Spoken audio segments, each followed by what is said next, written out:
It's great to see you again. Happy New Year, Justin. Great to see you. Happy New Year. No place I'd rather be celebrating the first hours of 2025 than sitting here talking ball with my brother in Hot Takes, Chad Doing, in a beautiful setting here at Spirit Mountain. We've got 3 games ahead of us on New Year's, and I think the best part of this, and we talked about it last time we were here, like the college football playoff is not without its warts. But the best part of this is you and I are old enough to remember what New Year's Day was about. And It feels still like it is an incredibly important college football day. The best part of it is like when you put on a pair of pants outside of the dryer and you reach in your pocket like, oh, I had $20 in there I didn't know about. There will be 3 more games. So 4 teams moving on.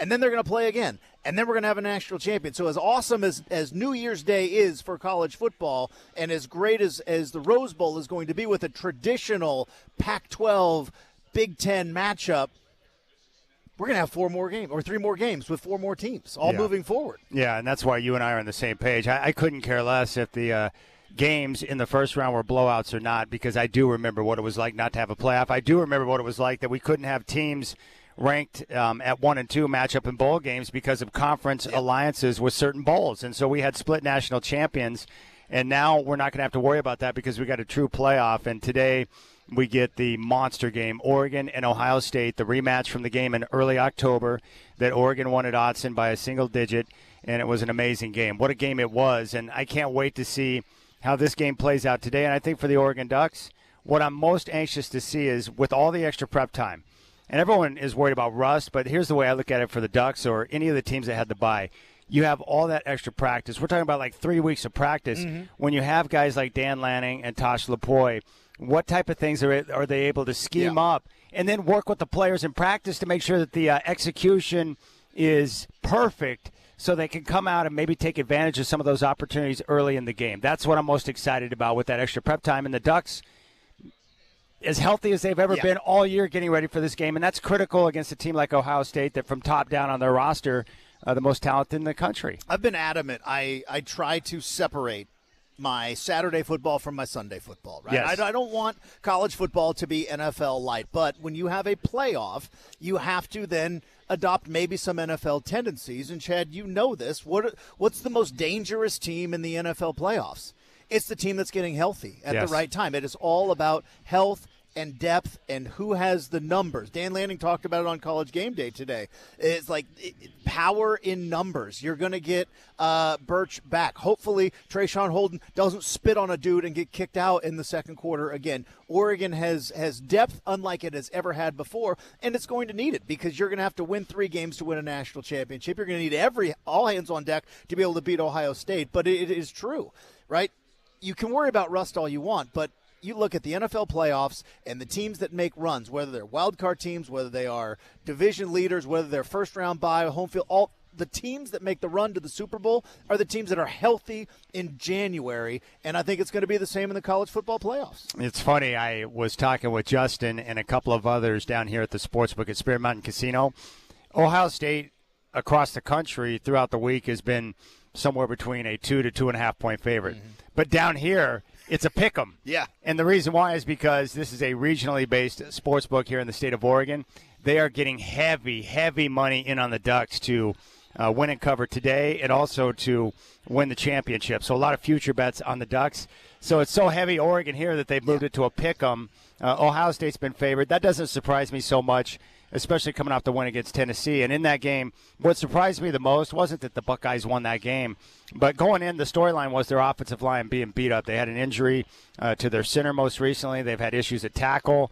Right tackle's been an issue, and yet they were able to come out and dominate the line of scrimmage, and Will Howard had all the time to be able to make the decisions he needed to get the ball into the hands of his playmakers, and I think that's going to be key today. Will Howard have the time to get the ball into the hands of his playmakers, because their skill position at running back and receivers, there's no one better in the entire country. But that's what surprised me, was how much Ohio State dominated the Vols at the line of scrimmage, especially with the offensive line. What was your takeaway as you were watching that game? Yeah, because you go back earlier this season, before Ohio State played Tennessee, in the 2 biggest games for the Buckeyes, which is the Oregon game and against the Michigan game, they couldn't run the ball. You go back to that game at Autzen Stadium, and we can talk about, what Dylan Gabriel brings, and obviously we're going to talk about that, the 12 men on the field and the onside kick and everything else. But the biggest thing that Oregon did was shut down Ohio State's run game, which is what Chip Kelly was brought in to fix, right? They had been beaten up and bullied by Michigan and Jim Harbaugh over the years, and Chip Kelly was supposed to come in and add some creativity to the running game. And they couldn't run the ball against Oregon, even without Birch in that first game. Same thing against Michigan. They tried to go up and play bully ball against Michigan right into their trap. They couldn't run the ball. They lost at the line of scrimmage, and then all of a sudden they realized, we've got speed on the outside, but like you said, the offensive line that is kind of a patchwork offensive line for Ohio State kind of started to figure some things out. And I think that was maybe the biggest surprise against Tennessee, because before that game, Oregon dominated that line of scrimmage for the most part in that game, and Michigan clearly dominated that line of scrimmage in that game, and it felt like Tennessee was going to come in and do the same thing, and all the Tennessee guys were there with their shirts off, and, the cold doesn't. Well, Ohio State proved they still have one of the best rosters, and that offensive line, as we saw with Oregon early in the year, it takes time. They've replaced their best offensive lineman. A left tackle got hurt in that Oregon game. They've replaced their starting center, and it feels like over time, especially in that time when everybody was just dog cussing them after they lost to Michigan, in that time, boy, they came out with some bleep you energy against Tennessee in that game. Now, I know Duck fans are probably a little bit concerned. They knew the matchup with Ohio State would be tough, but I think maybe a little more concerned after they saw the dominance against Tennessee. But I heard Joel Klatt bring up a point. I hadn't thought about this, and I want to get your take on it. That for the first time in college football, because we have the expanded playoff, we're asking college football teams now to be great in consecutive weeks. Yeah. Usually the way it's been in the past, a team will have a schedule that comes out. They look at the schedule, and then you circle the one or two games on the schedule that you know are going to be big-time games. Like this year for Oregon, Ohio State. You circle the game. After they played Ohio State, it was Purdue, right? So teams have a way of positioning their rival games, their big games, and then they get a cupcake on either side of that to make sure that they don't have to go back-to-back weeks of big-time opponents. It's rare even when you play back-to-back road games in conference, right, against big-time teams. But now with the playoff, Ohio State just played a perfect game against Tennessee and dominated. The question is, can a young football team be able to put back-to-back weeks together of great football? And that's the same thing for Oregon. If they come out and win today, they have to get ready and then redo it again against Arizona State or Texas. And college football teams have never been in this position before, which is kind of fascinating to me. Oregon's schedule for next year. Right? Next year, you can look at Oregon's schedule like, they got to go on the road late September, or early October to Penn State, right? Circle that. That's the one you circled, yes. Yeah, that's the one you circle. And for hundreds of years, right, in college football, you had the big game on the schedule. Maybe you had an early non-conference game. You had your rivalry game, and usually it was padded around, not necessarily with the cupcakes, but it's padded around with maybe some mediocre teams. Then you play a rivalry, maybe a championship game. Then you got like 3 weeks off to prepare for your bowl game. You don't have that now. The other part of it that I think is going to be interesting is coaching. Yeah.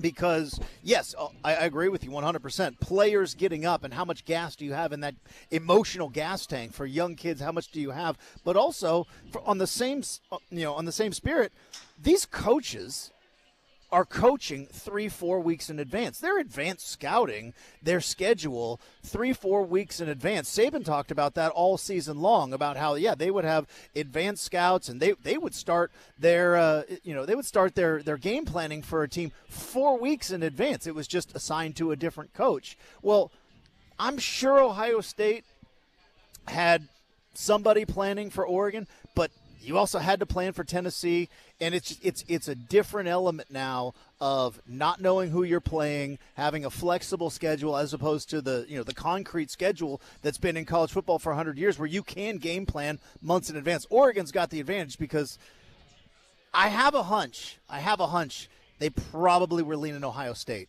in their game planning. I don't know. I have no sources, but I'm guessing they were probably leaning more Ohio State. But these staffs, especially at the top of big-time college football, they've got the ability to put together a full scouting report on either team before the game, right? Yeah. And I know that Kenny Dillingham talked about that when they were sitting back and, preparing for this game as they get ready to take on Texas. They didn't know if it was going to be Clemson or Texas, but they were well out in terms of forecasting and starting to scout both teams. But I'm sure in their minds they're like, okay, let's get ready for Texas.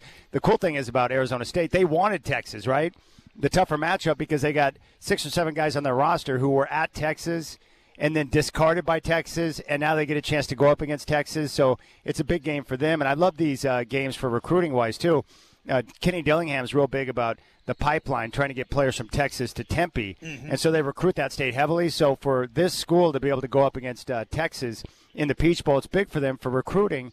And then kids now will see the program on TV, and they can go there and be able to recruit. Same thing for Oregon now that they're on this bigger stage in the Big Ten, getting a chance to play some big-time teams in different parts of the country that we weren't accustomed to before.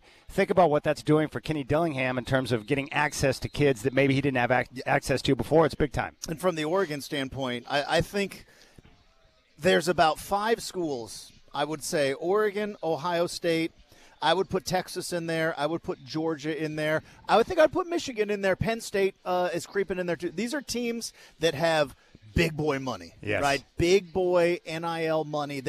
And when you have that elite level money that I think the top, 10 NIL schools, Texas A&M's in there as well. If you're at that level of NIL, guess what? You're recruiting nationwide. And you are going to be battling Ohio State, and you're going to be battling Michigan, and you're going to be battling Texas for those top-tier 5-star, not only recruits, but transfer portal guys, right? Guys going into the transfer portal right now, they're looking around like, where do I want to play for the next 2 years? Do I want to go to the Horseshoe? Do I want to go out to Autzen? And that's where this game is huge, obviously from an Oregon historical standpoint, because this is the best chance Oregon has ever had to win the national title.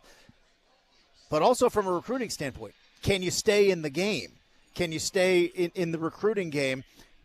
You beat Ohio State twice in 1 year. It's going to be real hard for Ryan Day to go into some living rooms and try to flip some kid from Oregon to Ohio State. How much do you think the recruiting game has changed from the standpoint of now it's like, hey, here's the number. Can you meet the number? Yeah. And it's just simply a transaction. Is that pretty much what it's about now? I think there's 2 things at play. Well, 3. I think there's the number, which is undeniable, right? That's tangible. It's right there. Here's what we can offer you. 2, can you get me to the league? Can you get me to the NFL? Because that number is going to be much higher. And I think there is still a cultural element of I want to go play in that environment. I want to play for that team. I want to play in the Horseshoe. I want to go play at Autzen Stadium. I still think there is that element there. And Oregon's on par with everybody. I'm not saying they're better than everybody. I think they're finally in the game with some of the big-time schools in terms of recruiting. All right, that's Justin Myers. I'm Chad Doing. We're live here at Spirit Mountain Casino, your place to bet on college sports, and we're going to be live on air up until 1 o'clock getting ready for the Rose Bowl. If you're coming on down, hit the sportsbook. We are here, and we're going to be on air until 1 o'clock. We got some goodies to give away, and we're celebrating a brand new year with a phenomenal triple header in the college football playoff. Arizona State and Texas is underway right now. And if you want to jump on board, we'd love your take on the game today. How do you see it going down, Duck fans? 503-248-0620. Jump on board, 503-248-0620. It's the countdown to the college football playoff here on 620 Rip City Radio.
Now, Justin, can I assume this song takes you back to high school like it does for me? What goes through your mind when you hear this song? Well, I mean, I don't want to be rude, but it takes me back to middle school. But, but yes. Bret Michaels, underrated songwriter. And also tip of the cap to Michael Shacker for the Rose Bowl themed "Every Rose Has Its Thorn." Yes. I've argued with people about this. You know, if Bob Dylan or Tom Petty wrote this song, it would be up in the annals of maybe one of the greatest songs of all time. But because D-bag Bret Michaels with his long hair and his bandana covering his bald spot wrote it, it gets panned. But I feel like maybe one of the most underappreciated songs. I agree. Of the late 80s. I just came across an interview with him the other day on YouTube, and I listened to it, and he was talking about some of the concepts behind the songs that he wrote.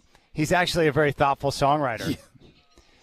He's also very fortunate and happy that he's still alive after all the stuff that he and his band went through over the course of time. They lived a rough life back in the day.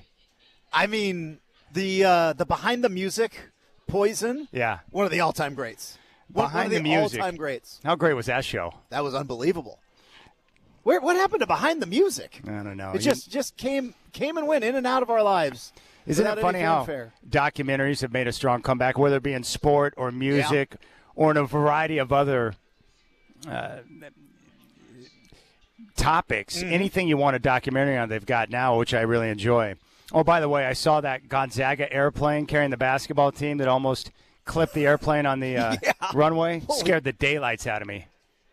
Yeah, I am a out of sight, out of mind flyer. I'm not a nervous flyer, but because I try to put it out of my mind. Yeah. I'm like, you know what, these are really smart people and you know, very, very, very, very accomplished professionals. I'm going to just leave it. And then you see something like that and you go, man, that's all it takes, huh? Just one guy backing out. Well, we're here at Spirit Mountain Casino, and we're getting ready for the Rose Bowl. It's the countdown to the college football playoff. Justin Myers and Chad doing with you. I just got a text message from Miranda, who has hated on me for the last 20-plus years of my life, and she says, "Dear Skunk Vomit, good afternoon, Mr. Doing. More Justin, less Chad. Ooh. Happy New Year." That's pretty much how that goes. I appreciate that, Miranda, and I'm glad to have Justin with me. All right, you're a Duck fan. I want you to think just as a Duck fan right now. Uh-huh. I've heard from a lot of Duck fans this week who have been very weirdly arrogant in regards to this matchup against Ohio State. And the way I read that is that's just nervousness, and they're trying to deal with that nervous anxiety, so it's coming out in the form of arrogance. Now, as a Duck fan, can I assume that you have some nervous juices flowing for the game today against Ohio State? Massive amounts of nerves for this game. I think Nick Saban was on College Game Day earlier, and he talked about whistling past the graveyard. You know, it's just you're scared to death, but you're going to whistle and pretend like you're not scared. I think that's where a lot of Oregon fans, including myself, are. The one thing I keep talking myself back into is you go back to last year, right? Yeah. And I think you mentioned it last time we were down here, is everybody thought, oh, okay, well, Washington got Oregon because they were at home. Boy, neutral site, Oregon's favored. Oregon's going to go down to Vegas, take out Washington, head to the college football playoff, get Bo Nix a Heisman Trophy, and Michael Penix showed up. Yeah. Right? Michael Penix showed up, and Washington not only got the win in Seattle, but then got the win down in Vegas because they were the better team. And Oregon fans don't want to admit it, but Washington was the better team, and they ultimately played for the national title. I'm hoping that's the case again today, is that I think Oregon is the better team. I really do. I think Ohio State is the best team outside of Oregon left in the field, which is where the nervousness comes from. As crazy as it sounds, I would even rather Oregon play Georgia or Texas as opposed to Ohio State, because I do think Ohio State, personnel-wise, unit for unit, matches up with Oregon the best. But I still believe Oregon is the best team. But if you're not nervous about this, you're insane. You're nuts, because, again, you have potentially one of the greatest seasons in Oregon football history ahead of you, and then massive matchup in the quarterfinals, Chad. Yeah. In the quarterfinals, because I was thinking about this. Penn State is now into the semifinals. Penn State has lost every big game they've played, right? They lost to Ohio State and they lost to Oregon, and they got an unbelievable draw and a path versus SMU and then Boise State into the Final Four. Whoever loses between Oregon State and Ohio State, are they going to have a worse season than Penn State?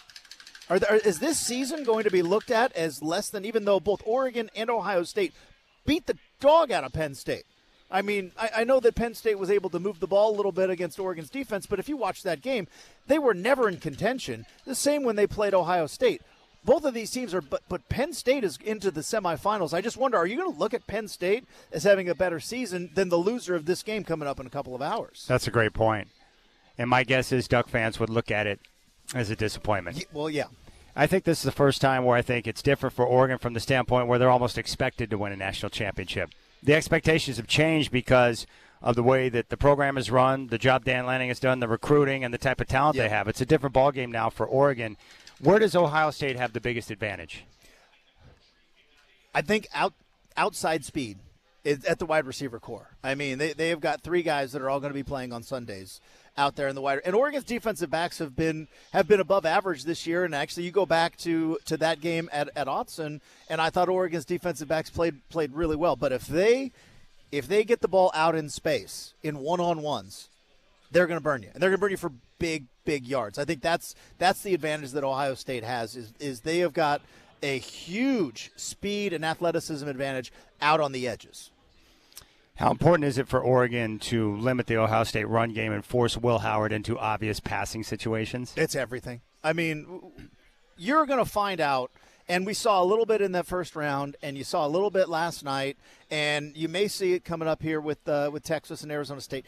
These games are going to be won in the trenches. Who controls the line of scrimmage on both sides? And when you hear people say, "Oh, you got to win in the trenches, control the line of scrimmage," people think that means getting after the quarterback. I disagree. It means establishing the run. If you can establish the run, it opens everything up. If you shut down the run, it limits everything that they want to do. Because, again, every defensive coach will tell you, you want to take away their best weapons and make them do something that they don't want to do. And if we're being honest, I don't want to say worst option, but from the running backs, because they got a 2-headed monster there at running back at Ohio State. I mentioned the outside speed. Howard's their biggest liability. Their quarterback is their biggest liability. So if you're Oregon, if you can control the line of scrimmage, shut down the run game as much as you can, and like you said, make Will Howard have to throw 3rd and 8s and throw into tight windows, that's what you want to do as an Oregon defense, because that's not what Ohio State wants to do. Yeah, so I'm going to pay attention early, like you said, about the line of scrimmage play. Is Ohio State able to pick up 4 and 5 yards on first down compared to 2 yards? Meaning, is Oregon going to be able to set the edge, tackle well, and make sure that Ohio State's not picking up those chunks on first down to where they have down and distance in their favor, right? Because if you do get to 3rd and 8, I think that's where Oregon has the advantage. Will Howard is a good quarterback, and he can run. He can move just like Dylan Gabriel and pick up valuable yards with his legs, which I think is critical. But we've seen the worst of Will Howard as well. When you put pressure on him and he can't have the balance in the offense, we saw a horrific pick against Michigan. We saw a couple of mistakes against Oregon. His good is really good, but his bad is glaring, right? So those are the type of situations I'm looking for, and that's why Dylan Gabriel, I think, is the best quarterback remaining in the college football playoff. And more importantly, he's a big game quarterback. And I just trust him more in these type of situations. Even when the Ducks don't have balance, his ability to manage the game and to buy time with his legs and to make good decisions. That's the difference between he and Will Howard. Well, and we talked about the difference in game planning and having to get up for big game after big game after big game and how different it is in college football. Well, we're also seeing a different type of quarterback in college football. We saw it last year with Nix and Penix and those guys who got that extra COVID year and who were able to transfer and essentially play 50-some starts, right? Well, I think Gabriel's up above 60 starts in his college career. We're not used to seeing that in college football, and there lies that the moxie and the confidence that comes from just being there, right? Anything that you do. You and I, we have been on the air for hours upon hours upon hours. A little behind the scenes, we didn't have a table about 6 minutes before we went on the air. Yeah. You and me 10 years ago, losing our minds. Yes. We would have been losing, but we've been in multiple situations where it's like, all right, it's going to get here. We'll get it plugged in. We'll get going. We know how to do this. I think Dylan Gabriel is kind of in that, like, I've been here.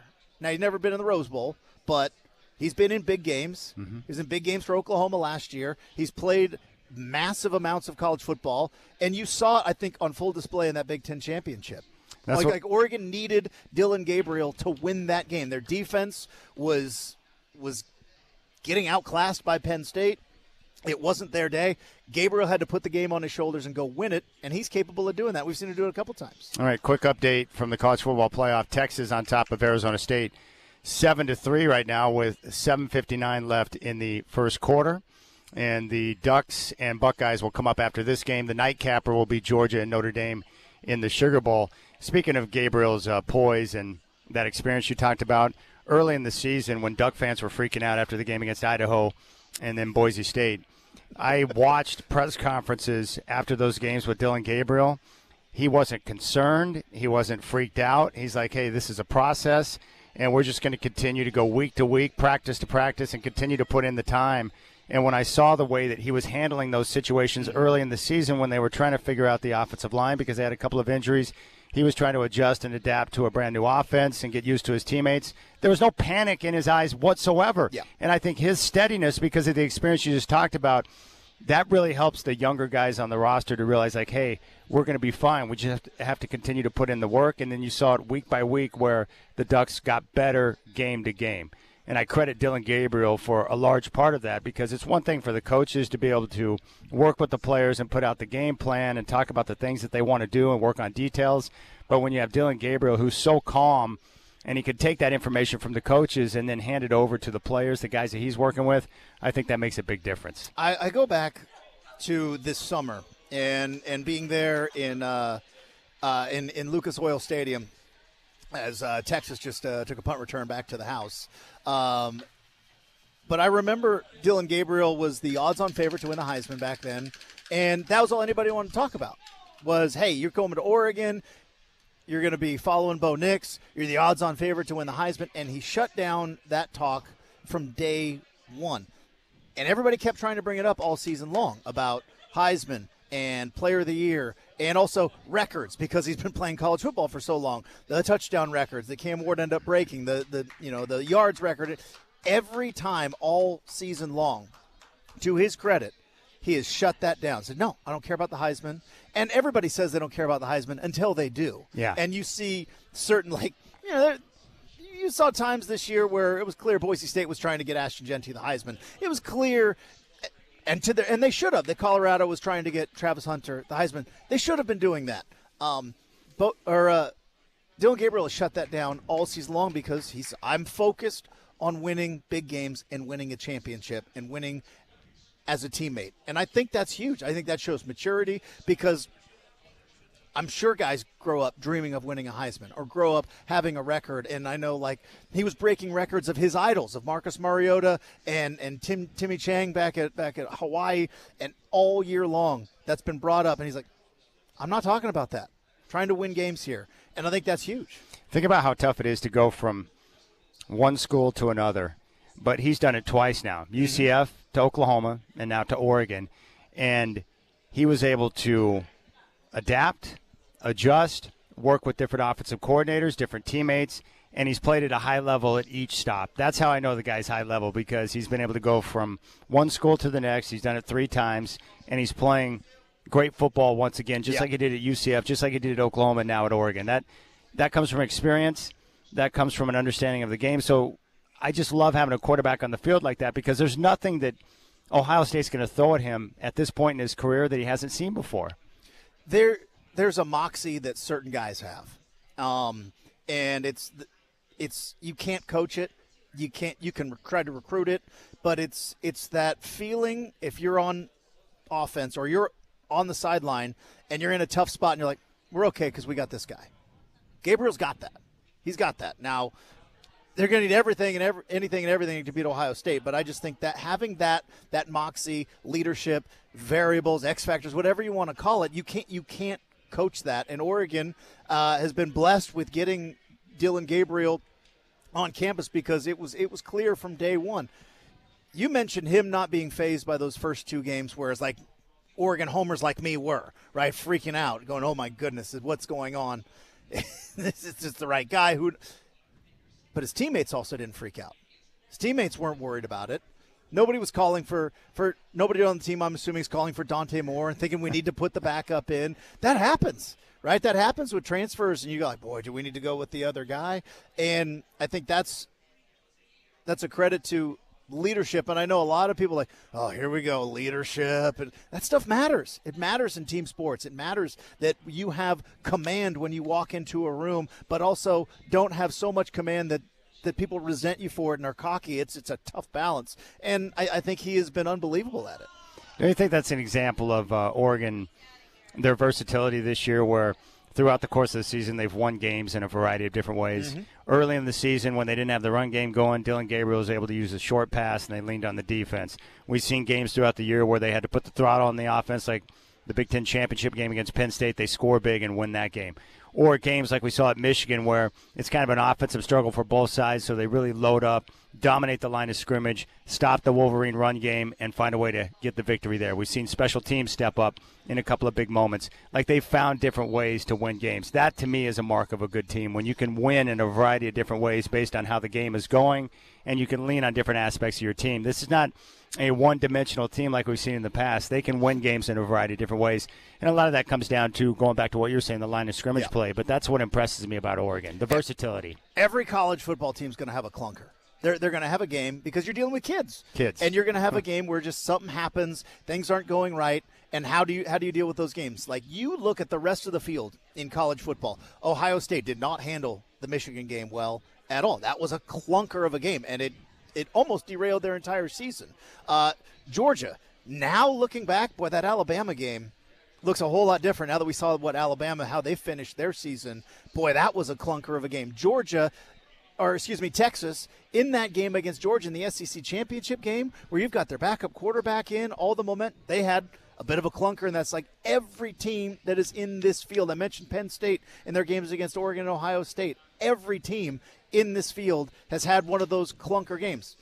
You could say maybe Oregon had that against Wisconsin, where you needed a 4th and 8 to win on the road. Maybe it was that early game against Boise, but Oregon has been the only team to manage to find a way to win those clunker games, because they always happen, they always show up. That's great. All right, Justin Myers, Chad Doing. We're live here at Spirit Mountain Casino. Your countdown to the college football playoff. The only place where you can come down and bet on college sports. So get down here for all of your college football needs. And I know from talking to the people here, a lot of money coming in on Oregon to win the championship, and, of course, to take out and cover this game, win and defeat the Buckeyes today, which is coming up in the Rose Bowl, which is going to be awesome. And we're down here hanging out for the next few hours talking sports. Right now, Texas on top of Arizona State 14-3, first quarter, and a lot of time left. And right now, Texas getting the best of Arizona State early in this game, so we'll see how things continue to play out. So appreciate your time. You want to jump on board and talk some Ducks, 503-248-0620. Justin Myers, Chad Doing with you here from Spirit Mountain Casino on 620 Rip City Radio.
All right, Justin Myers, Chad Doing. We're live here at Spirit Mountain Casino in the beautiful Sportsbook, hanging out watching the college football playoff. Right now, Texas on top of Arizona State by a score of 14-3 with 5 minutes to play in the first quarter.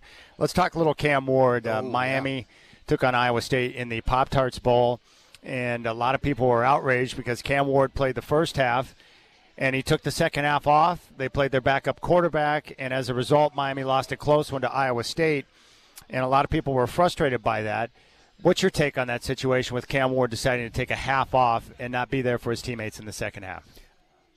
People need to just shut up and get over it and understand what these bowls are. And I've been saying it for years, and a lot of old school people get mad at me. And I'm, for the most part, a college football old school guy. But I've been saying it for a long, long time. If you're not playing in the Rose Bowl, the Sugar Bowl, the Orange Bowl, if you're not playing in a significant bowl, if you're playing in the Pop-Tarts Bowl, and no offense, and we'll dive into that in a moment, but if you're playing in the Pop-Tarts Bowl, it's an exhibition. The game is meaningless. I'm not saying it doesn't mean anything to the guys that are playing, and Iowa State clearly was happy to get the win, and I think that put them, at 11 wins this season, but it's meaningless in terms of recruiting. It doesn't matter if you're not moving on in a college football playoff, and you can make the argument that it might even be more valuable. Cam Ward is going to the NFL. He's going to the NFL. Wasn't those 30 or so snaps that their backup quarterback got in the second half more valuable because the point for Miami is to get back to the college football playoff next year? And I just think a lot of people can't get over the fact that these bowl games below a certain tier are meaningless. They just are. They're exhibitions, and that's fine. And they're fun exhibitions to watch. But arguably, the paycheck game that you play against a 1AA opponent in September has more value than the Pop-Tarts Bowl, than the Tax Slayer Bowl, than the Car Care Bowl. These are exhibitions, and I would bet more coaches probably, if you gave them truth serum, would say, you know what, I'd almost prefer all of my guys opt out because that way I can get the young guys in there and get them playing time and getting them experience. But you can't say that to your fans because your fans are going to spend money and they're going to go to these games and they want all the wins that you could possibly get. I have absolutely no Chad, this was a bowl game. This was a football game where the winning quarterback picked a mascot Pop-Tart to jump into a massive makeshift toaster to become an edible trophy. And we're getting bent out of shape because the guy who's going to go in the first round next year, maybe he might be the second quarterback taken after Shedeur. We're upset that he didn't want to play in the second half. And also, as an Oregon fan, no leg to stand on in terms of, he only played the first half because he wanted the record. I watched the Fiesta Bowl last year, Chad, and I know you watched the Fiesta Bowl last year, and I watched Oregon completely manipulate the statistics to get Bo Nix the completion percentage record. They ran how many of those sweep plays, shovel pass that count as a pass, and it's a guaranteed completion? They ran 15 of them. Yeah, to manipulate the record, and it got Bo. And I have no problem with Cam Ward going and getting the record. I have no problem with him sitting out in the second half. It's a game where you win a big giant Pop-Tart. Yeah. And we're getting so bent out of shape. I don't understand the I think we're just looking for outrage in college football. We're just looking for outrage. Here's how I would look at it if I were a Miami Hurricane fan. First off, I would be thankful that Cam Ward decided to play football for the Hurricanes because he helped restore the program. Got him to double-digit wins, almost got him in the playoff. And he lived up to the billing. He did everything that he set out to do, and he earned every dollar that he got through NIL money with the Miami Hurricanes because he performed at a high level.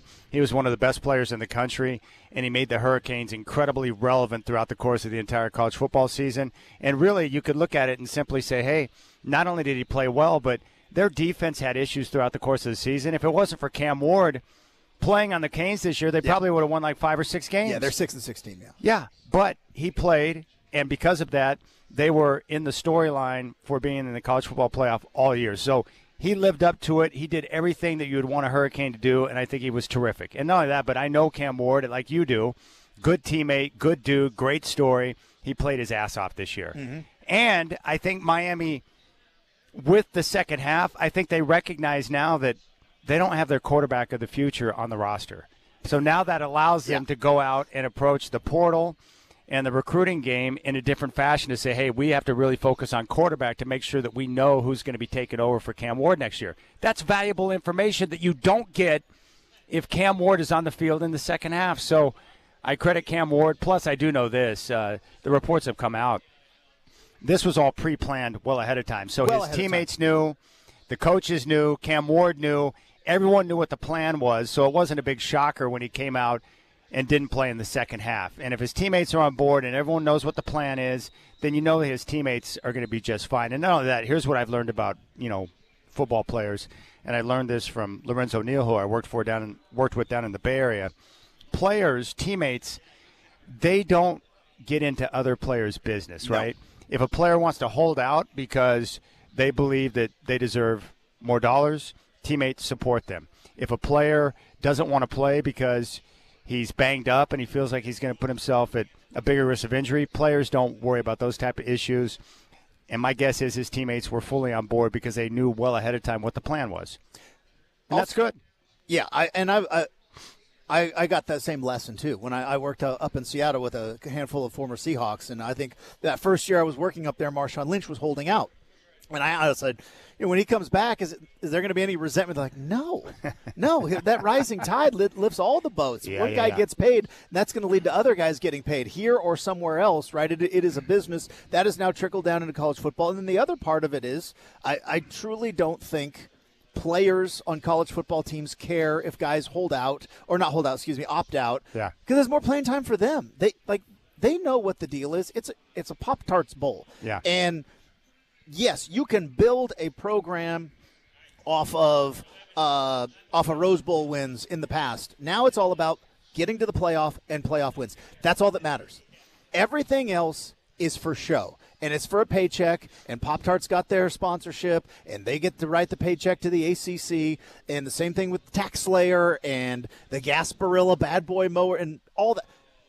These are bake sales. These are fundraisers. It is an exhibition game, and the idea that you're going to – we've been doing this for 10 years. Wasn't it, Christian? It was Christian McCaffrey 10 years ago. Didn't play in – I can't even remember what bowl it was. I think it was the Sun Bowl. He opted out of the Sun Bowl, and we all got Christian McCaffrey doing just fine. You know what I mean? He's doing just fine. And that's one of the most dedicated football players you're ever going to find in Christian McCaffrey. Yeah, because he knew and said the quiet part out loud. That is, these games, while it matters to the players playing there, the win or loss of a bowl game, no matter what you're turning your gear in at the end of the year. Yeah. It's over. Season's over. You're done. Unless it's a playoff game, and you're never going to see that in a playoff game. Yeah, players are going to continue to play, and they're going to want to help their team win because they're playing for something special if they're in the playoff. Unless, of course, you're a player who's maybe second string or third string that decides to jump in the portal because you want to go elsewhere to have a chance to be able to play for another school and get your playing time or whatever you're looking for. Maybe it's NIL money, whatever the situation may be. If you choose to opt out and jump in the portal like we talked about, I don't have an issue with that because players – if they're going to go elsewhere because of the way the academic calendar is set up, players are forced to have to jump in the portal sooner rather than later, and that's why you see that happen sometimes. Kenny Dillingham has opened up the opportunity for players to continue to be a part of the team and play with their team and have the playoff experience if they enter the portal, and we'll see how that continues to play out. But, no, I'm perfectly okay with Cam Ward. And, hey, not only did he accomplish his mission, but just like Dylan Gabriel, you come back, you continue to play, and what do? They increase their draft stock in the NFL draft, which is great. Football is the one sport where when you're done playing tackle football, you're done playing tackle football. You're right? done. You can play basketball forever. There's always a game somewhere. You can find a way to play baseball and transition into softball. You can play golf forever. When you're done playing tackle football, you only have so many quarters, games, seasons of football. You don't owe anybody time on the bench, and you don't owe anybody risking being able to further your career because every snap you get in football is sacred because it could be all over just like that. All right, we're live here at Spirit Mountain Casino. Justin Myers, Chad doing the countdown to the college football playoff. Spirit Mountain Casino, your place to bet on college sports. And we got a lot more as we continue to get ready. Joining us later in the show, Hour 3, we'll talk with our man Justin, the sportsbook manager, and we'll get the latest on where the money is flowing for the big game today. Justin Myers is here. He is a self-proclaimed duck honk, so we'll continue to get his thoughts on the big matchup. You Got Justin and Chad here at Rip City Drive, live from Spirit Mountain Casino for the countdown to the college football playoff. Your place to bet on college sports.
All right, Justin Myers, Chad Doing here live at Spirit Mountain Casino in the Sportsbook for the countdown to the college football playoff. Right now, the first game of the day, Texas and Arizona State in the Peach Bowl. Second quarter, 13 minutes to play in the half, and right now the Longhorns a 14-3 lead on the Sun Devils. Arizona State was deep in Texas territory but stopped on 4th and short, and now Texas has the ball back. And we have really horrific news from New Orleans where there was an attack and at least 10 were killed and dozens injured as someone plowed through Bourbon Street with a truck. And this is absolutely awful, man. Awful. Terrible. The suspect accused of plowing a truck through a crowd on Bourbon Street early Wednesday morning has been identified by a law enforcement source and confirmed by the FBI as 42-year-old Shamsud Din Jabbar. And so now they're going to move the Sugar Bowl back until tomorrow. I've gotten mixed reports, but it says ABC News looks like the New Orleans District Attorney, Jason Williams, is confirming that the Sugar Bowl will be postponed to tomorrow. That was as of 2 minutes ago. So I will continue to scroll and update, but it looks like they're going to be moving the Sugar Bowl to tomorrow. And it looks like the Trump Tower in Las Vegas was also attacked, so we got some scary stuff going down. Yeah. And if they decide to move the game back to tomorrow, that's understandable. That's horrible. Well, Georgia, I know was because if you've ever been to New Orleans, the French Quarter, which is where this tragic event occurred, it's in the same neighborhood as the Superdome, and I believe Georgia was staying real close to Bourbon Street at their hotel, and they were shelter in place for the night, and they weren't even able to get out to do a walkthrough. So I think that might be part of it. And also, the FBI is in town, and I would imagine probably worried about another big giant crowd, both in the Superdome and out on the streets after what happened. So it looks like, if not official, there's a potential that the Sugar Bowl is going to be moved to tomorrow. And I would imagine now we'll have increased security at the Rose Bowl as people start to file into the area and get ready for that game. I have not been to New Orleans. Have you been down there? I have. It was a long time ago, much younger man, but yeah, I've been down there. What were you doing down there? Degenerate 22-year-old stuff. So you weren't down there for a sporting event? Believe it or not, so my dad is a high school volleyball coach, and the volleyball Final Four was there, and they have a big national coaches clinic, so my dad was going to New Orleans for the volleyball Final Four, and then I hitched my wagon, and I said, yep, I'm going to hang out, and then I left, and I said, I'll catch you in the airport in about 3 days, and I attacked New Orleans with reckless abandon. I don't know anything about Mr. Myers, so your dad is a volleyball coach? Yeah. Where does he coach? Yes. He's retired now. He was at my high school, Douglas High School, and then was at Roseburg High School for a long, long time. Top 10 in wins in the state of Oregon Hall of Famer. Big-time volleyball coach. I like that. I like it a lot.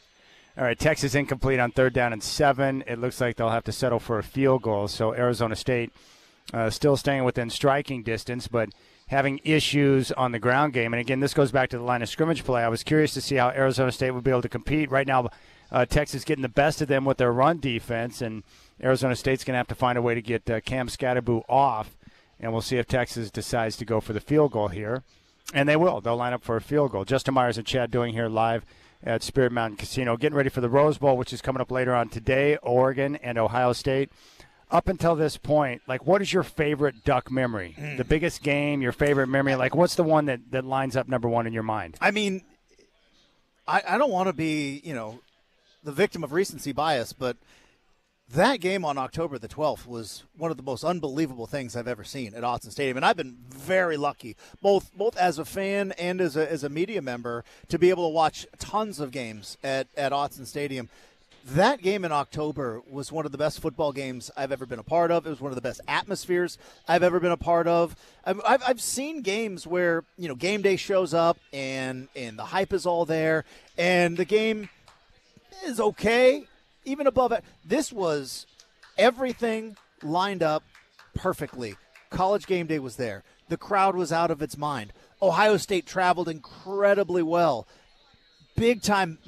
It was the atmosphere that, as an Oregon fan who grew up watching games at the Swamp and games at the Horseshoe and, games at Oklahoma, seeing those big time, the Red River Shootout in the Cotton Bowl, it was one of the finally, and obviously there have been some massive games at Autzen, but it was like for a 20 to 30 year run to have there it is.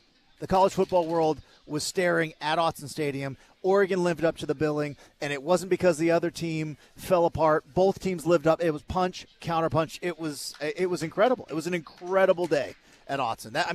I know 09 against USC is always going to be there. The 2010 game against Stanford. 03 against Michigan. 03 against Michigan was unbelievable. But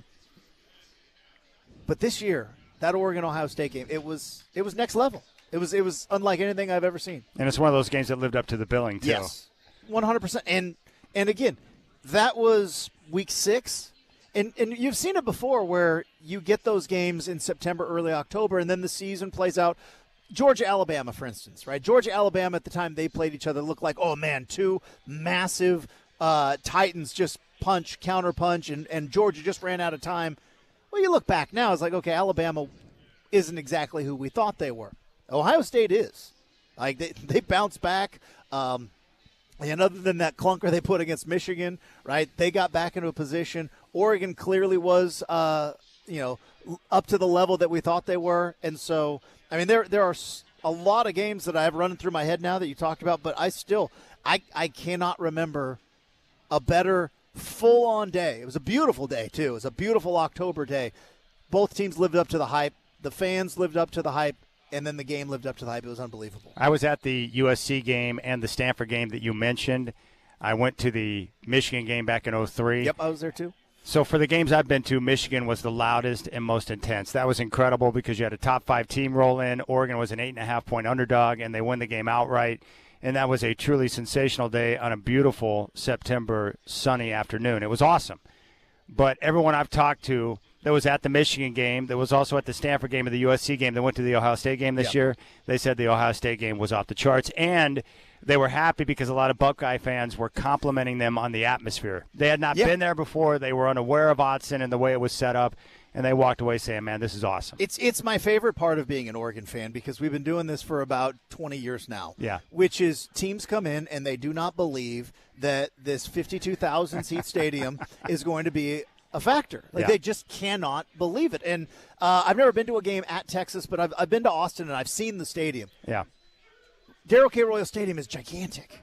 It's unbelievable how big that stadium is, and to think of what the Horseshoe is and what the Big House is and Beaver Stadium in Happy Valley, these 100,000-seat cathedrals, to think that 52,000 at Autzen Stadium could be a factor. But I saw all those Ohio State fans with their fingers, Chad, in their ears, right, not understanding what is going on. And it was another example because I go back all the way, I want to say 2002. Oregon was playing Mississippi State, and Oregon was coming off of that great 2001, and Mississippi State was coming in. And Mississippi State fans there's no way this is going to be louder than the Cowbells or any of the SEC play. It's like, yep, it every single time, and it was unbelievable. And I just, again, never been to the Horseshoe, never been to the Big House. I plan on changing that, hopefully in the near future. But, Michigan came out here, and Lloyd Carr, in that game you mentioned in 03, Lloyd Carr famously said in the post-game press conference, that's the loudest stadium I've ever been in. He lives in the Big Ten, old school Big Ten. And I know that Ohio State fans that I talk to say, it's the loudest stadium I've ever been in. And you just wonder, boy, in the future, when Autzen Stadium is at its peak, you've been there to Husky Stadium when it's at its peak. It's a factor. Like the two Pacific Northwest schools coming into the Big Ten, I think there are some Big Ten schools that are going to have an unbelievable experience when they come out to Autzen or go up to Husky Stadium in this new Big Ten. Yeah, I went to a couple of games up at Husky Stadium. My first game was Nebraska and Washington back in '97 when Scott Frost came in. That was my first taste of Husky Stadium. It was awesome. Yeah. I've been up there to see Oklahoma play. I was there for the Oregon game back in 2013 with Mariota. That was pretty terrific. And I went to the Stanford game in 2016 when Washington, the year they went to Yeah. the college football playoff. And I think that's a great atmosphere. Outside of Oregon, what's the best atmosphere you've been in? It's the Rose Bowl is tough to beat. And again, it's not really fair because I've only been there for Oregon games, but the Rose Bowl is tough to beat. But Husky Stadium, when it's rocking, is good. I was lucky enough when I worked up in Seattle to go to, and they were just getting going under Chris Peterson then, and I think they were about a 7-win team. But when they redid Husky Stadium, I know Oregon fans hate it that complimenting anything about the Huskies, but when they redid Husky Stadium, I still think Autzen is louder, but it became as close to Autzen as anywhere. And then I was lucky enough in the NFL. I got to go and cover the NFC Championship game between the Seahawks and the Green Bay Packers when the Seahawks came back and won in overtime in 2015. And I got to do the post-game show for now Lumen Field, then CenturyLink, was insane. It was that whole comeback. Russell Wilson, I want to say it was Curse was the receiver. Yeah, the game-winning touchdown. In overtime, place exploded. That's the loudest NFL stadium I've been to. Yeah. And it pains me to say that because I despise the Seahawks, but Lumen Field is loud. And the Seahawks fans bring it, man. There's a certain intensity there, and I respect the passion and the fan base that the Hawks have. It's pretty good. I was lucky enough to go to I went to a Steelers-Eagles game, and that Keystone State battle there in Pennsylvania. It's now Acrisure, which I hate, but then Heinz Field. Heinz Field's fun. I wouldn't put it up there with Lumen Field in terms of noise, but in terms of everybody in their seats is engaged. Nobody's distracted. They're there for a purpose, which is to watch and participate in a football game. Pittsburgh Steelers bring it.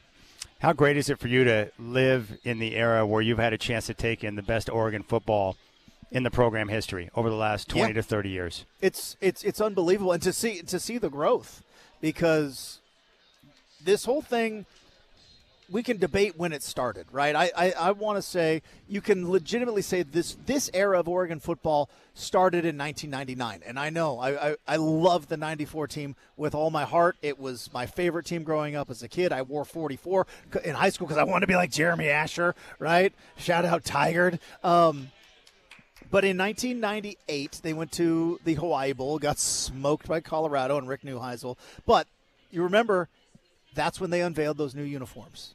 And Oregon went on a different path in 1999 with uniform combinations that nobody saw, and they got made fun of for it. And then all of a sudden in 2001, they were in the national championship discussion. And to see where they went from 99 to now, which is interesting because it's a nice little 25-year snapshot, and to see the peak in 2007 and then the heartbreak after the injury, and to see what Chip Kelly was able to do. And I know Oregon fans are still a little bitter, and I can understand that because nobody likes getting dumped, but to see what Mario Cristobal was able to do to change the game in recruiting, that was Cristobal. And then now to see where Dan Lanning has them as legitimately one of the best teams in the country, it's been an unbelievable ride. And the good news is, in this NIL era, they're going to continue to compete because they got the money. All right, we'll keep things rolling. Justin Myers, Chad doing live from Spirit Mountain Casino, your place to bet on college sports. Countdown to the college football playoff. Oregon and Ohio State coming up in the Rose Bowl. If you want to jump on board and talk some ball with us, 503-248-0620. We're live here at Spirit Mountain Casino on 620 Rip City Radio.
All right, we're live here at Spirit Mountain Casino for the countdown to the college football playoff. Your place to wager on college sports. And Justin and I are joined now by the director of marketing, Eric Larson, who joins us once again on the show. And he brought gifts. He brought gifts. And I'm looking at this here, Eric.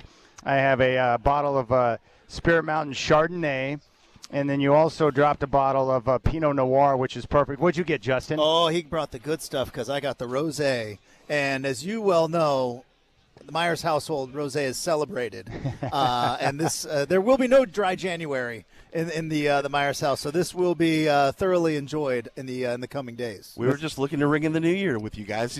I know you were seeing if I paid attention the last time, so that's why I remembered the rosé. So see, this is proof that Eric's wife is very happy with his activities because he's a good listener. You mentioned wine and being down here in the Willamette Valley. Mm-hmm. Eric was listening, and he brought gifts, which is perfect.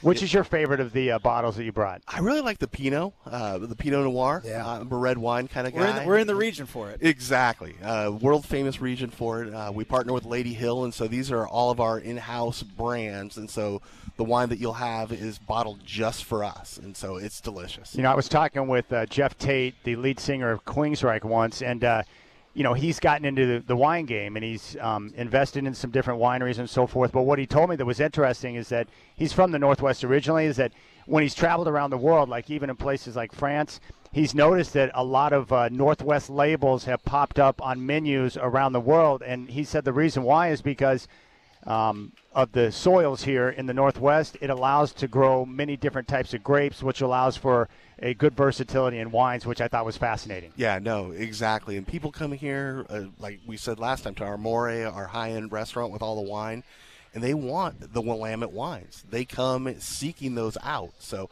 we do have, some Australians, Californians, those sorts of things just to round out the menu. But by far, the local wines are the best sellers. Well, Eric, I first off want to say congratulations because you and your team, I thought, really knocked it out of the park last night. Spirit Mountain Casino put on what they called Spirit Mountain and the Chocolate Factory, their New Year's Eve celebration, which highlighted Willy Wonka and the Chocolate Factory. And so as you worked throughout the casino last night, all the characters from the movie were on hand. They had Bill's Candy Shop. They had Wonka Vision set up. And all the characters throughout the night were wandering through the casino. And the theme, I thought, was perfect. And it played into everything you did throughout the course of the night. So I just want to say thanks because it was great to be down here. But how did you think the night went off in terms of the theme and the idea and the concept and the way it played out? No, it was fantastic. It's everything that we try to do. It's, our taglines, elevate your game. So we're always trying to elevate our game, give people reasons to come out, make it an experience, something that they'll remember. They have a lot of different options, and so we want to be that top of mind. And so by doing those sorts of things that people can come and take selfies, with the Oompa Loompas or the Willy Wonkas and that sort of thing. They just loved it. And if you weren't there last night, walking through the casino today, we still have stuff set up. So you should pop out today and get some selfies if you need to. But, yeah, no, it was such a great time. You were a blast on the mic with the countdown, the confetti cannons. It's just such a great event. It was really a great event, and you helped me to live out one of my childhood dreams. I had a chance to take a couple of selfies with the Oompa Loompas, and I never thought that would be possible, but it was last night. Yeah, no, it's just such a good time. Our staff gets into it. The guests love it. So it's just one of those events. It's just a home run for us. All right. Your daughter is an Oregon student. Is she at the game today? Is she going to the Rose Bowl? What's her status? She is not at the game today. Her good friend is, and so she'll be watching it. She's up in Washington, went to go see some of her friends there. So, but, yeah, no, we're definitely ducked out for the game, and so very excited for it. She keeps hinting that if they make it to the Natty, then she wants to go, and I'm like, oh, Lord. I was like, I might need a part-time job in radio or something for you to go there. Yeah, so. No doubt. Now, you did come. Look, he's got the Oregon-themed necklace on right now with the green and yellow. And he showed us the shoes. You're wearing your Duck shoes today. Yep. So whatever it takes for you to do your part to help Oregon get over the top today, you're doing it. Exactly. I bought a new wristband for my watch with some Duck colors. So, it's one of those things, not to be superstitious, but it's like, if they lose, am I going to have to get rid of all this stuff and just throw it out? But no, very excited for them. The sports book's hopping. Everybody's very excited for the Duck game today. So here's what's interesting about, Spirit Mountain, the sports book here being regional and a lot of Duck fans in the area because we're in the state of Oregon. The line here has been pick 'em all week. Mm-hmm. And elsewhere, Ohio State's been somewhere between a 1.5 to 2.5 point favorite. But you guys are getting so much money on the Ducks, either to win the championship or to win and cover against Ohio State, that the line is actually different here. I find that fascinating. Yeah, no, it's the whole thing with sports wagering and that sort of thing. Pretty much 99% of the people that come in here are wagering on the Ducks. And so you got to do a couple things here and there to try and help balance it out. You know, me being the marketing guy, I'm like, perfect, let everybody win. So, hey, as long as the Ducks win, we're all happy and everybody walks away a winner. So the guys that operate the sports book are kind of a little like, we got to try and cover a little bit. So. Well, I know with the new year, we have the whole college football playoff, and then it's going to continue in. And then I know also it's a huge time for sports fans because the NFL playoffs are on the way, and then there's the big game in February. Mm-hmm. There's a pretty big basketball tournament coming around. So we're really just kind of getting into it from the sportsbook perspective into kind of real hot time for sports. Yeah, no, it is definitely a hot time for sports, and with those things, we do a big event here for the big game. We can't say it out loud. Yeah, exactly, they'll come after us. But we do a huge event here for that big basketball tournament in March. We're going to do $1 million insured promotion, so you can come. If you pick a perfect bracket, you can win up to $1 million. So we're really looking to energize our sports wagering and giving people the opportunities and things to do when they come here other than just our slots and tables. It's come and help play in the sports books. So. Yes, and here you can bet on college sports, which is critical because you can't do that through Oregon Lottery. But here at Spirit Mountain Casino, you can place as many bets as you want on college sports. And this is exactly what I think people need to understand. Like right now it's early, and it's going to be even more crowded once the Ducks get closer to kickoff. But look, the cushy chairs, you got many fans sitting back watching the games right now. We have 10 Barrel Brewing right across the way. You've got the stadium bar here, but this is set up like a Vegas-style sports book where you've got the comfort of the cushy chairs where you can sit back, relax, get your food, get your beverage, watch the games, and you can hang out all day and place your wagers because you got the counter right here at the sports book. It's perfect. Exactly. When you started talking about this, you took the words right out of it. We are a Vegas-style sports book. Got the huge LED screen with multiple games. Any sport that you want, we can get on there. We've got food. We've got beverage. So you can sit here and enjoy your time. Nobody's trying to get you in and out or you have to have a reserved seat, that sort of thing. It's really inviting. And we've got the counter here. So if you got a question about a wager and, you want to do a parlay or can I buy a point or that sort of thing, go talk to the folks at the counter. They were more than happy to help. Now, what's been your game, Eric? Because you've been in the casino business for a long time. If you were to wager, are you more of a sports guy or are you more of a slots guy or a table game guy? I'm a University of Oregon guy. I just paid tuition 2 days ago, so that's my gambling. I'm more of a table guy. So, I like sports wagering, but craps, blackjack. So, used to play poker quite a bit, but then, with 3 daughters, it's your priorities kind of shift and where your, money goes. Yes. It's, gaming is a form of entertainment. And so it's, looking what can I afford to do and what I can afford to do 10 years ago is different now. It's I didn't have the Ducks knocking at my door saying, your daughter wants to go, you need to pay this. So, but yeah, it's a lot of fun. And here it's, we've got everything. We've got Keno over here to the side. So it's kind of whatever game people want to play, we can cover that. Yeah, it's perfect. All right, so 2025, day one, you guys have some big plans for the year. You mentioned the big game party, which will come up in February, which is the biggest big game party in the state of Oregon, which is awesome. But what are some of the other things that you have coming up in January that people might want to take a part of? So every Friday in January, we're having our winter warm-up where we're giving away a trip to Hawaii or wherever you want plus $2,000 of cash. So starting at 7 o'clock at night, you come out, and it's a hot seat drawing. So you come in, get entered to win every single Friday. So, we're all here in Oregon in the winter. We want to go someplace nice. Of course. It's warm. So you come on in. Wednesdays, we're doing our 55 plus club. So if you're over 55, you get special offers, points. So we're always looking to do something new every single day. That's right. And there's benefits to being a Coyote Club member. In fact, every month you do your payback drawings where people are rewarded for their play from the previous month. So you give out $1,000 to 10 winners each and every month, which I think is terrific too. Yeah, no, we're one of the only place that I know of in Oregon that you can come and do that. So, you can't do that with the lottery, but as long as you're using your player's card, you get to come back the following month and be entered for the drawing to win. One thing, and I'm sure you've stayed in it too, but I was in the lodge last night, recently renovated. I got to tell you, the rooms are beautiful. So if you're looking to make a weekend of it or you want to come down for a few nights, the Spirit Mountain Lodge truly is top notch. Oh, yeah. No, the lodge is fantastic. The rooms are great. They were just finished being renovated, like you said, last year. And really, you can make that getaway of whatever you want to do. You can pair it with a dinner at Amore. You can come play at Top Golf. So it's not just coming here and, going to the slots tables. We have different amenities that, you can partake in. We've got live entertainment Friday and Saturday nights over here in 10 Barrels. So just something for everybody. We try to cover all the bases. And this is the vision you were talking about. See, we got the people in the sports book.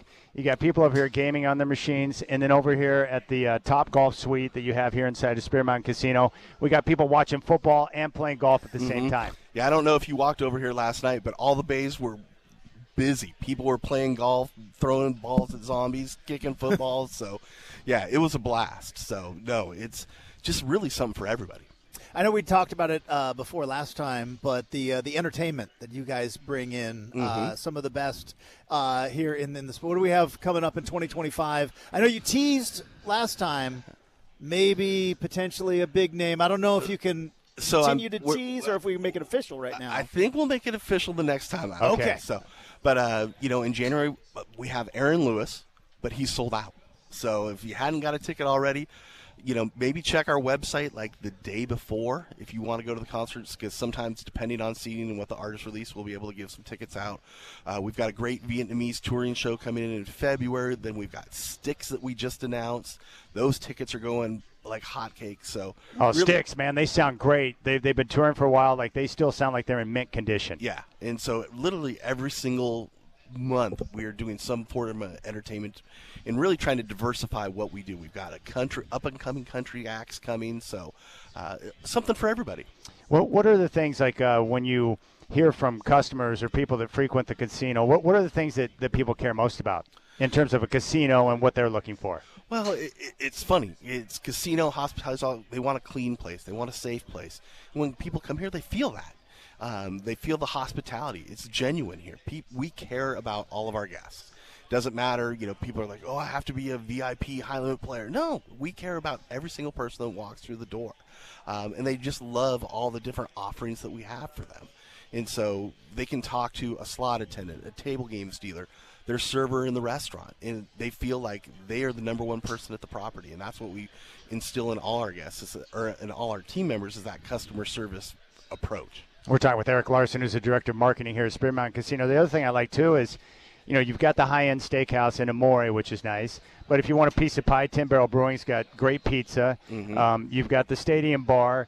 You've got, if I want something healthy like a bowl, you've got, the Rock Creek Deli, which has got some great offerings. And you've got sips for the coffee, and I hit the Americano this morning. So you've got whatever someone's looking for eating-wise, you've got that, which I think is great. Yeah, I mean, the variety. If your family's like mine, I feel like we can't go to a restaurant without somebody wanting something different. And here, there's so many different options that everybody can be satisfied. Where'd you go to college?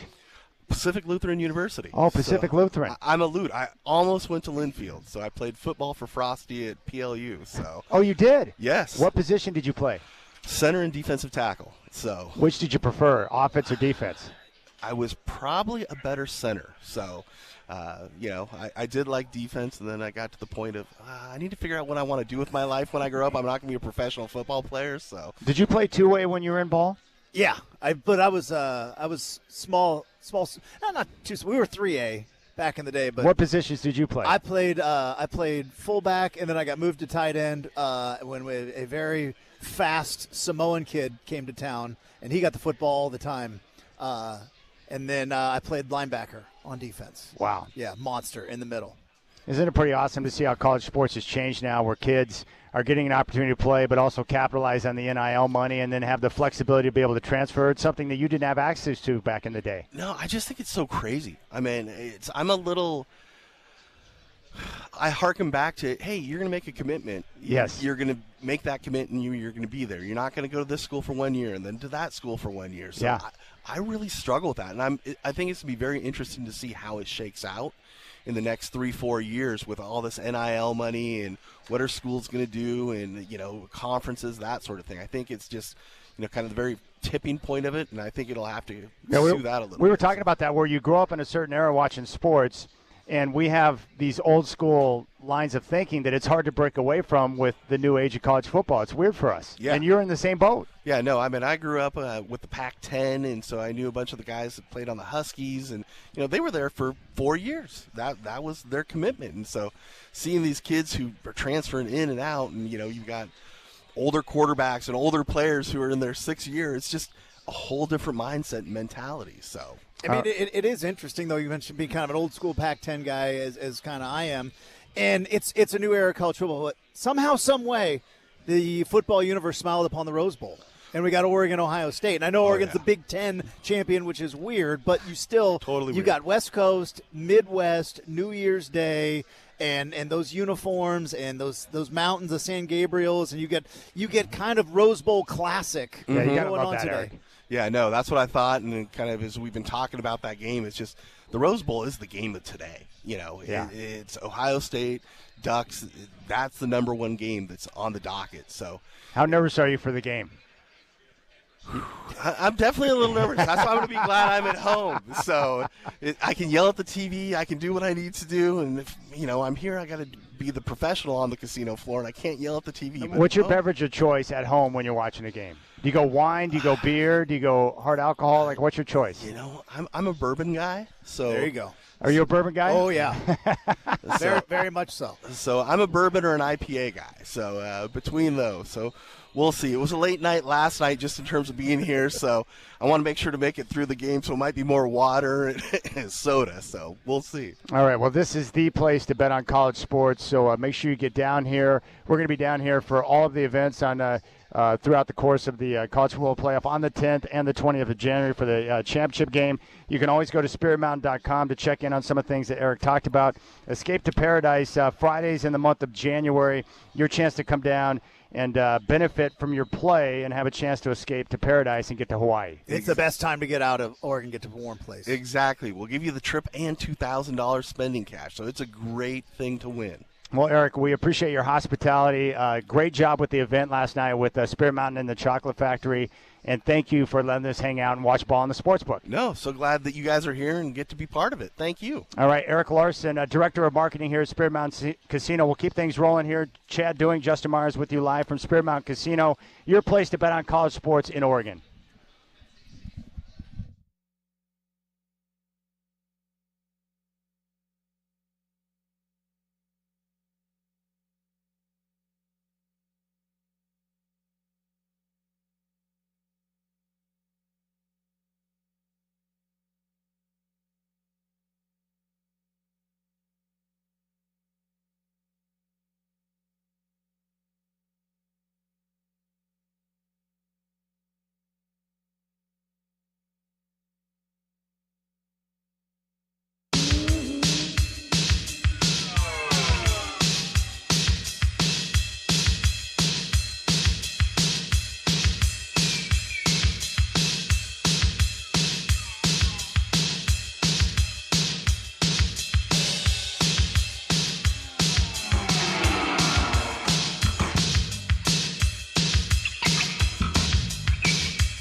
All right, breaking news, Justin. Yep. The college football playoff quarterfinal between Notre Dame and Georgia will be postponed for 24 hours. All-State Sugar Bowl CEO Jeff Hundley announced more details are to come. So we don't know exactly when the game will kick off tomorrow, but because of the attack in New Orleans last night, they are postponing the game. And I haven't been down there, but you said the area where the attack took place and the truck went wild, intentionally running over innocent bystanders, that it's close in the vicinity of where the Superdome's at. Close enough, and because also right there in the French Quarter is where everybody goes. Like that is the tourist spot, and right, especially right there on Bourbon Street. And I would imagine that was going to be a huge spot pregame with people from Notre Dame and Georgia hanging out, because that's I remember a long time ago. It was, I think, Florida and Miami were playing in the Sugar Bowl, and like the players got into a fight because that's just where right there in the French Quarter is where both the teams are staying, and it sounded like that whole area has been on lockdown and the FBI's taken over. There's rumors and stuff on X that I don't feel comfortable like throwing out there, but it sounds like it might be more than just an isolated incident, which is why I think they're taking the precaution with a ton of people that are going to be in and around in the stadium and around the stadium. Plus, you know this with Notre Dame and with Georgia, they're in SEC country, but Notre Dame travels so many people who aren't even going to be at the game, and so I would imagine they had a ton of people there for New Year's Eve and then expected a whole bunch more. And with maybe potentially new information coming to light, they felt just postpone it. Because everybody's been on kind of a shelter in place, like I mentioned. I think both teams have been locked in their hotel room since last night or early this morning. Yeah, from all of the reports I'm seeing online, the unsubstantiated reports, I think that's why they're postponing the game, is that I think they're doing a full sweep to make sure that there aren't bigger threats out there aside from the attack with the truck. They want to make sure that the situation is secure before they play a football game, because they don't want to put other lives at risk, which I'm perfectly fine with. But an absolute horrific way to open up a brand new year. Yeah, I hate this kind of stuff, it's man. Terrible. It's brutal, and I mean I wish I had some eloquent thought to make anybody or anything about the situation, but I just don't. It's just terrible. Yeah, it's awful. Absolutely awful to see that type of attack. And also there are reports of the Trump Tower in Las Vegas being attacked. So a shaky start to a brand new year. Right now it's halftime in the first game of the day in the college football playoff, where Texas is on top of Arizona State by a score of 17-3. And we always talk about these games. It's going to be the same with Ohio State and Oregon today. These games usually come down to 4 to 5 big plays that determine the outcome of the game. Yep. And so far, Texas in the first half had a big special teams play, a long punt return for a touchdown, and Arizona State has played close. They've been good defensively, but in the end, they miss a field goal, and they give up the punt return touchdown, and they're down by 2 scores. There's still time to get back in the game, but this is something to remember as we're watching the Rose Bowl today. A blown assignment, a missed tackle on special teams, a missed field goal. These mistakes add up, and before you know it, there's the 4 to 5 big plays that determine the outcome of the game. And then this is the difference between regular season and postseason, right? Because in the regular season, in maybe not a rivalry game, but in a regular season game, you can maybe get past some of that, especially if you're maybe playing at home. You saw Boise last night, 2 turnovers and 2 missed field goals, and that was it. That was the ball game. That kept them from even contending towards the fourth quarter. And you're seeing it again with Arizona State. On top of, like you said, the missed kick and the special teams play from Texas, they just cannot get into a rhythm. Kenny Dillingham's one of the best offensive minds in the game of football. I truly believe that. In the whole game of football, he's one of the best offensive minds, and Texas has them just completely out of sorts offensively. Scattaboo hasn't gotten going at all. They've been in the backfield the entire time, and tip of the cap to Texas, because their defense is giving Arizona State absolute fits. Here's what's crazy about this game. Right now at halftime, Texas has 19 yards rushing on 11 carries. They dominated the ground game against Clemson last week. If you would have told me at halftime that Texas had 19 yards rushing, I'm like, oh, Arizona State's on top. You're good, yeah. But not right now because of the special teams gaffe. And here's how I know that Arizona State's out of balance and Texas defense is getting the job done. Right now, Leavitt in the first half, 27 pass attempts. The Sun Devils right now, 47 yards on 20 carries, rushing. So they're out of balance because the Texas defense controlling the line of scrimmage and forcing Arizona State to get out of their comfort zone and throw the football more than what they want to. They don't have the balance, and that's something they're going to have to search for. Here's what I think is interesting, and I want your thoughts on this because I think Jesse Palmer brought it up in the broadcast.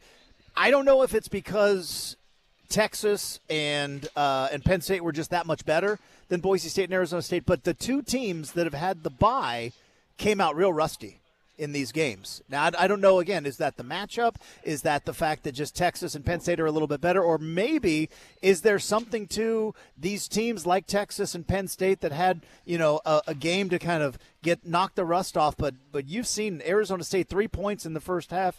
You saw, Boise State should have been down 21-0 in that first quarter, but Penn State gave them the fumble and gave it right back to them. They eventually made it somewhat competitive, but the two first quarters of the two teams with byes, they've looked terrible, and you got to wonder, is there a rust thing there, especially with Oregon coming up? There definitely could be. I think the other issue, I think it was Nick Saban that said this, but you saw Genty with the fumble last night. What Nick Saban thinks is that when you go, a full month without playing, a football game, the problem is, being tackled and being punished physically, that's not something that you are accustomed to. Yeah. You have to kind of be in that groove and work that lather up to be used to getting smashed by other dudes, right? And you can't replicate it in practice. You can't replicate it in practice because they don't want to tackle, because they don't want to get guys hurt throughout the course of preparation for the game. And so that's why you see in these games where teams have the long layoff a lot of missed tackles and those type of mistakes because they're not used to the contact, and that obviously is a big-time problem. Yeah, it's huge. I didn't even think about that, especially like you mentioned with Genty. And you have to wonder about that offensive line for Arizona State that has been pretty good, right? The offensive line for Arizona State's been pretty good throughout the season, but just the amount of pressure that they have had on Leavitt, it's been it just seems like that Texas is living in the backfield. They are. No turnovers from either side. Arizona State with 20 minutes of possession in the first half. They love to possess the football. So they're plus 11 minutes in time of possession. Arizona State's got 2 penalties, Texas 3. Total yardage, Arizona State 178 to 133, and yet Texas on top 17-3.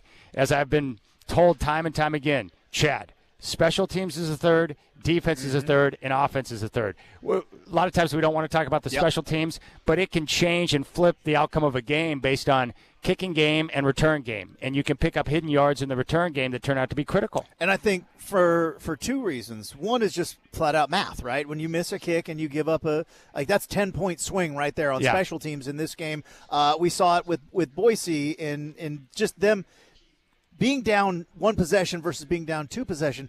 That's a mental hurdle you have to get over, and you saw. I think that was a huge thing in the Boise game last night. Was their kicker missed? And the first one was a 40-some yarder, but he missed it atrociously, and then he missed another, and it kept them at a 2-possession game, and never quite got that momentum. So I think it's math, it's the score, it's a 10-point swing, but also there's so much emotion in these games because, you're Arizona State, you're trying to shock the world, you're trying to win a national championship, and I know not a lot of people are betting on the Sun Devils to win the national title, but they believe that they can do it. So with all that emotion, and then you get into field goal range and you miss a kick, just lets the air, or you're punting and you're going to, hey, let's get out there, let's get a stop, and all of a sudden, boom, your offense is back on the field. Just it's such an emotional drain when you miss kicks, give up big chunk plays, give up extra point scores. So from a math perspective, I think also from an emotional perspective, it's huge.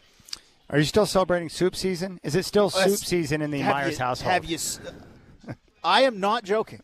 Chad, I am not joking. I made soup last night. We had soup and grilled cheese for New Year's last night, and it was delicious.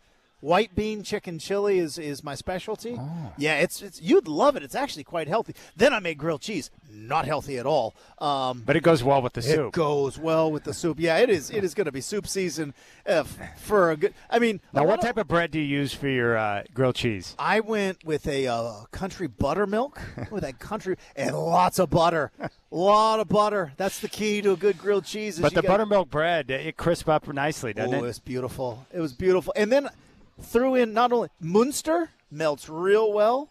Munster, threw in some pepperonis. Oh, you did? In the grilled cheese. So you don't go like Kraft singles with your grilled cheeses then? I mean, I have, but not as an adult. Come on. We can upgrade the cheese game a little bit on the grilled cheese. All right, we'll keep things rolling. Is this Slaughter? This is Slaughter. Slaughter. Yeah, I still got the music here, Shacker. All right, we're live here at Spirit Mountain Casino. Shannon Doherty was in this music video. Was she? I believe Shannon Doherty was in this one. Rest in peace to the great Shannon Doherty. Brenda Walsh. I told you I went back and watched every episode of 90210. That was my big venture in 2024. It was awesome. It's the best. West Bev 94 up on the Hollywood sign.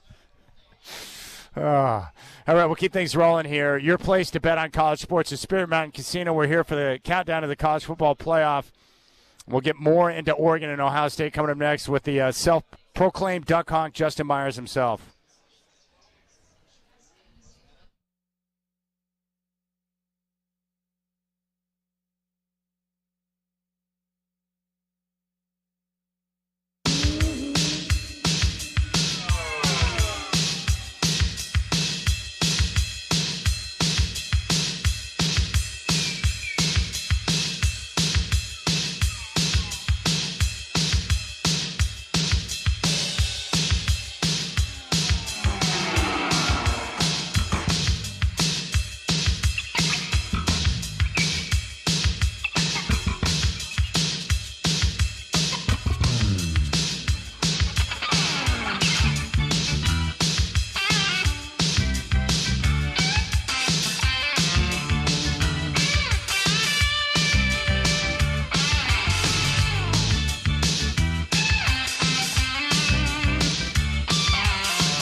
All right, we'll get to the Ducks and Buckeyes in just a moment. But Justin and I were just reminiscing on the younger days. Yeah. How great it was to be at a school dance when the power ballot came on and you knew that that was your moment to make the move. Yeah, 100%. And Richard Marx comes to mind. Richard Marx was a great one. There was a band, remember the Firehouse? Yes. Firehouse had two. Or if Guns N' Roses Patience came on, oh boy. Then there was because when in those moments when you're like in ninth grade or freshman in high school, they're like your buddies that are not dancing with a girl, they're wallflowers and they're trying to live vicariously through you, and they're just like, is he gonna go for it? Yeah. Or like the worst is when you get, because like they'll stand in your, like behind her, yeah,